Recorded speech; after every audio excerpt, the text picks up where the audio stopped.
Hello बच्चों, आज हम लोग एक नया टॉपिक स्टार्ट करने जा रहे हैं, that is parametric form. Differentiation का टॉपिक है ये। ठीक है। तो सबसे पहले हम लोग इस वीडियो लेक्चर में ये देखेंगे कि पैरामेट्रिक इक्वेशन क्या होता है, किसको पैरामीटर बोलते हैं। ठीक है। उसके बाद इस चैप्टर में आपको किस मेथड से क्वेश्चन को सॉल्व करना है, वो भी मैंने 2 क्वेश्चन की हेल्प से आप लोग को बताया है। ठीक है। तो आइए चलिए स्टार्ट करते हैं क्लास। आइए चलिए स्टार्ट करते हैं क्लास। तो ये व्हाइट बोर्ड दिख रहा होगा आप लोगों को। तो जैसा मैंने बताया था, आज का जो लेक्चर है वो पैरामेट्रिक फॉर्म के ऊपर है। तो सबसे पहले टॉपिक का नाम हम लोग लिख देते हैं बोर्ड पे, पैरामेट्रिक। ठीक है। तो सबसे पहले बच्चों के दिमाग में ये आता है कि सर ये पैरामेट्रिक फॉर्म है क्या, है ना। पैरामीटर क्या है सर, पैरामेट्रिक फॉर्म क्या है सर, ये सारी चीजें बच्चों के दिमाग में आती है। ठीक है।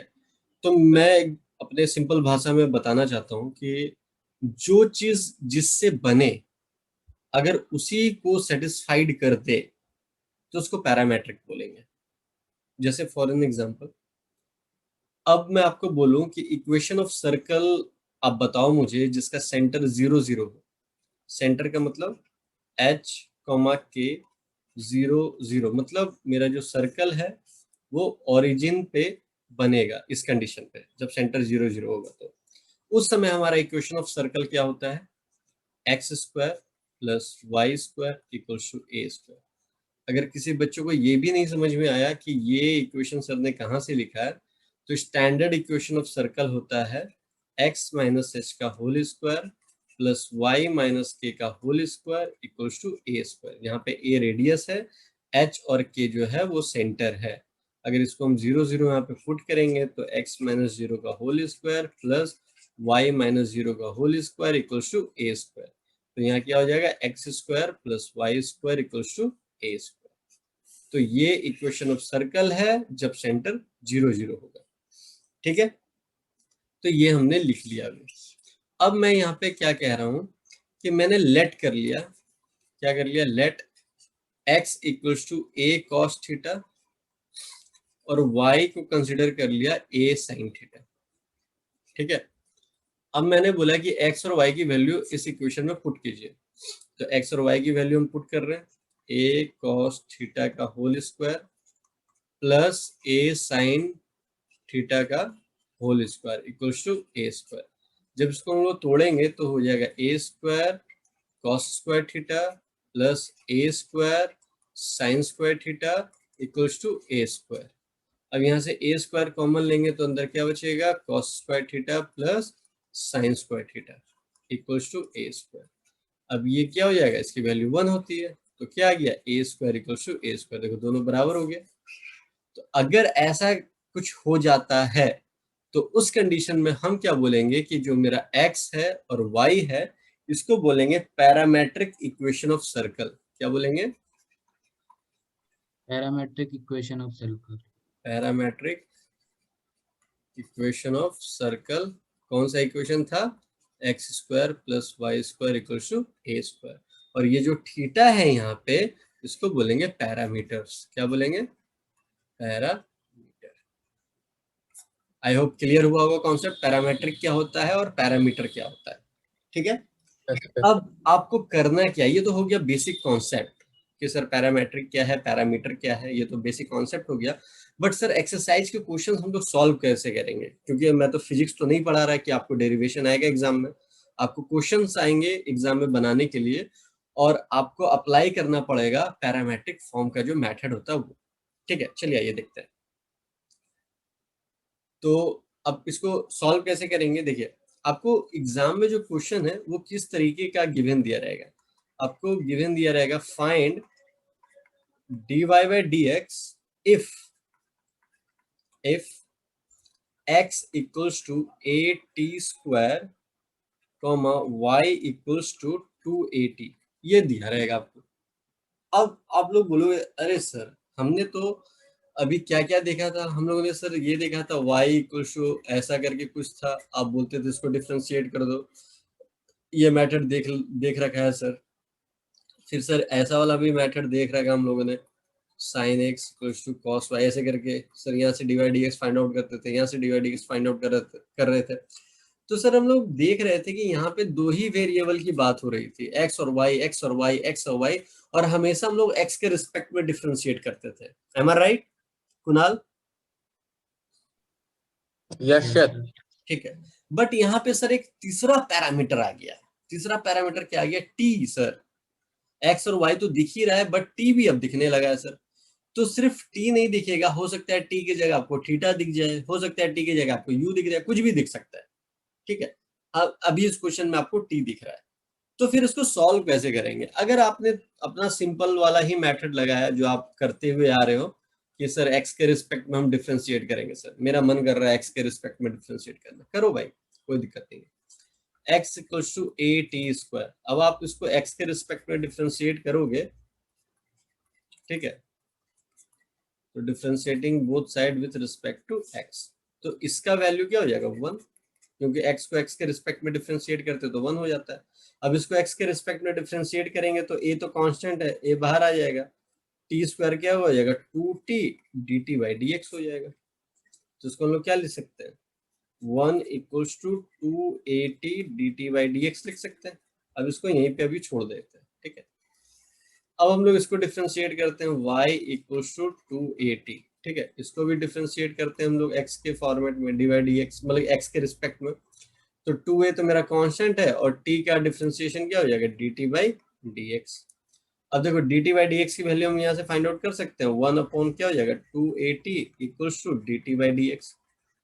अब ये dt बाई dx की वैल्यू यहाँ पुट कर देंगे तो क्या हो जाएगा? dy by dx equals to 2a। अब dt बाई dx का क्या हो जाएगा? 1 अपॉन 2at, तो 2a कैंसिल आउट हो गया, तो dy बाई dx की वैल्यू क्या आ गई? 1 upon t। That is the final answer, ठीक है। बट आप बोलोगे सर फिर नया क्या बताया आपने? ठीक है, देखो अब पैरामेट्रिक फॉर्म में क्या करेंगे, हम इतना लॉन्ग प्रोसेस नहीं यूज करेंगे, इसको यूज ही नहीं करना है आपको, इसको यूज ही नहीं करना है आपको। तो फिर सर यूज क्या करेंगे? जरा ध्यान से देखना जो मैं बताने जा रहा हूँ। अब देखिए आपको पैरामेट्रिक मतलब कि अगर आपको ऐसा कुछ फॉर्म में एग्जाम में क्वेश्चन दिया रहेगा तो आपको कौन सा मेथड लगाना वो मैं बताने जा रहा हूँ, ठीक है। अगर x दिया रहेगा 8 स्क्वायर, तो जो भी टर्म यहाँ पे गिवन दिया रहेगा उसी के रिस्पेक्ट में आप डिफरेंशिएट करो। तो dx बाई dt, t के रिस्पेक्ट में डिफरेंशिएट करेंगे तो 280 आएगा सिर्फ, ठीक है। अब चलिए y क्या दे रखा था? 280, तो यहाँ पे t है ना, t के रिस्पेक्ट में डिफरेंशिएट करो तो क्या आ जाएगा? dy बाई dt, तो dy बाई dt क्या आ जाएगा? 2a, क्योंकि t के रिस्पेक्ट में करेंगे तो 1 ही होगा ना, इसलिए 2a सिर्फ बचेगा। अब क्या करेंगे, हमको चाहिए dy बाई dx, तो dy बाई dx कब मिलेगा हमें? जब ये डिवाइड करेंगे इसको, dt dt देखो कैंसिल आउट हो गया, तो dy बाई dx मिल जाएगा। तो dy बाई dt मेरे पास क्या है? 2a, और dx बाई dt मेरे पास क्या है? 2at, 2a कैंसिल आउट हो गया, तो 1 बाई t। तो देयरफॉर हमारे पास क्या आया? dy by dx, dy by dx आ गया 1 by t। That is the final answer. और आपको ये वाला मेथड यूज करना है एग्जाम में, क्लियर है? Yes yes sir. सर। कोई डाउट है, कोई दिक्कत है, पूछ लीजिए इसमें। नहीं है? सर। चलिए, जब नहीं है तो एक क्वेश्चन फटाफट करते हैं, अच्छा क्वेश्चन है। मेरे साथ साथ आप लोग भी कीजिएगा, देखते हैं कि मैं पहले बना पाता हूँ या आप बना पाते हैं, है ना। तो मैं क्वेश्चन यहाँ से निकाल रहा हूँ, MCQ टाइप का क्वेश्चन है ये। अच्छा, बेसिक कॉन्सेप्ट क्लियर हो जाएगा सर।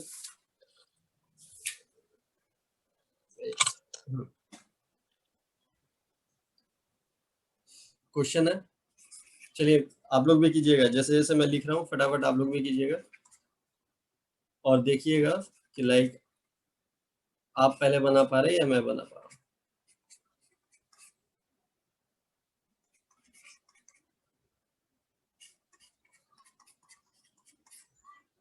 ठीक है, देन फाइंड आउट करना है आपको dy बाई dx।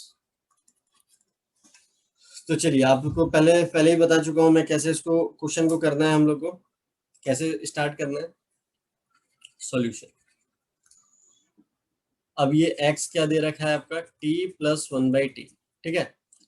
तो किसके रिस्पेक्ट में डिफरेंशिएट करेंगे? इधर कौन सा टर्म हमें दिख रहा है? टी दिख रहा है, तो डी टी के रिस्पेक्ट में डिफरेंशिएट करेंगे।